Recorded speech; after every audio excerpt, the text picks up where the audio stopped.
Warner. And your date of birth. 8/20/95. Good. And can you tell me what's going on today? I had a fall to my right knee a week ago. A week ago. Is there any part that hurts more than the other? No, just right in the front. Okay. And have you ever had any prior trauma to your knee before? No. No. And how about any prior x-rays anywhere? Nope. Okay. Perfect. And because you are a female, I do have to ask, is there any chance you can be pregnant? No. Okay. Perfect.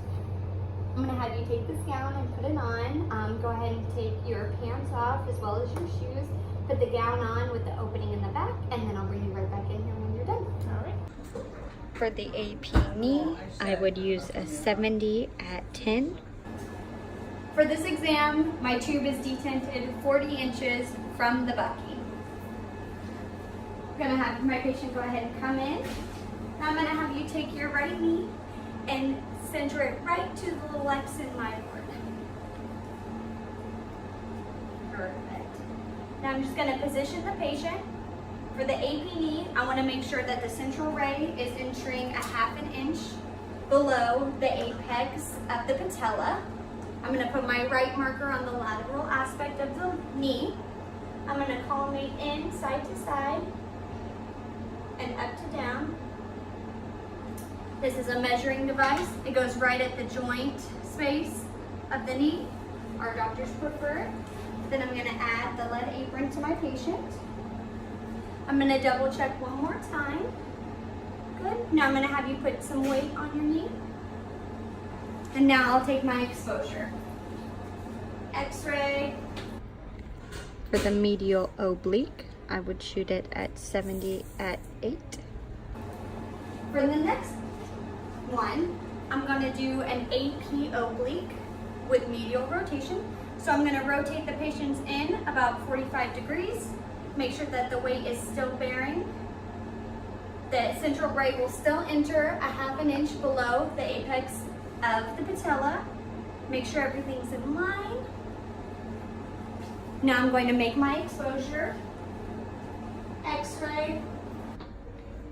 For the lateral knee, I would shoot it at 70 at 6.3. And for the next one, it's going to be a lateral knee. I'm going to have the patient go ahead and turn towards me, putting the lateral side against the IR, making sure it's the affected knee. Going to go ahead and have the patient bend slightly. Make sure that the foot is not rotated. Make sure that the hips aren't rotated. Bend a little bit more. The central ray will enter 1 inch distal to the medial epicondyle. Move my marker in slightly. Fix my collimation. Make sure my measuring device is there. And rotate the lead to make sure that it's on the proper side. Now hold still. Now I'm going to make my exposure. X-ray. For the intercondylar fossa, I would shoot it at 70 at 8. So now we're going to do the tunnel view. So I'm going to have you go ahead and turn and face the board. I want you to rest your kneecap right where my little X is. Make sure your foot is all the way into the board. Lean back with this leg in the lunge position. And then now I'm going to have you go ahead and squat for me. Make sure that the central ray is entering at the point of the intercondylar fossa. Good. Now go ahead and hold that for me. X-ray. And for the sunrise, I would shoot it at a 65 at 6.3. Now I've had the patient move to the table so that way we could shoot the tangential view of the patella. So I'm going to raise you up on my table a little bit.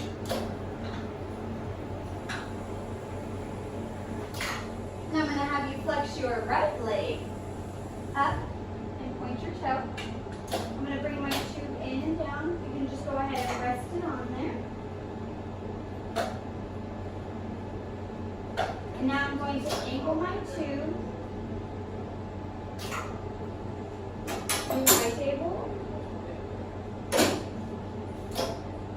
and make sure that the central ray is entering right exactly at the patellofemoral joint.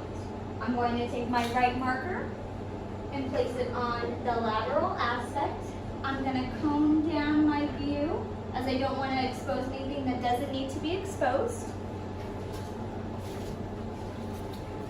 And then I'm going to shield my patient with some lead. Now go ahead and stay still. I'm gonna make my exposure, x-ray. Now you can go ahead and relax. This is an AP projection of the knee. You want to make sure that the knee is fully extended, considering the patient's ability. You want to make sure you can see the entire knee without rotation. You want to make sure that the femoral condyles right there, are symmetric. You want to make sure that there's a slight imposition of the fibular head and the tibia. And you want to make sure that the patella is completely superimposed to the femur. And you want to make sure that you can still see soft tissue detail on this image. This is an AP oblique of the knee with medial rotation.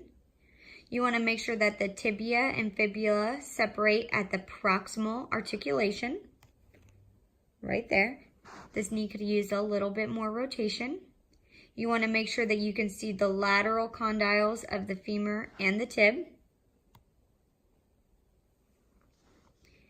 You want to make sure that you can see both tibial plateaus. Right there and right there. You want to make sure that the margin of the patella is slightly to the medial side of the femoral condyle. There's your patella. And you want to make sure that you still have an open knee joint. Just right there. This is a lateral projection of the knee.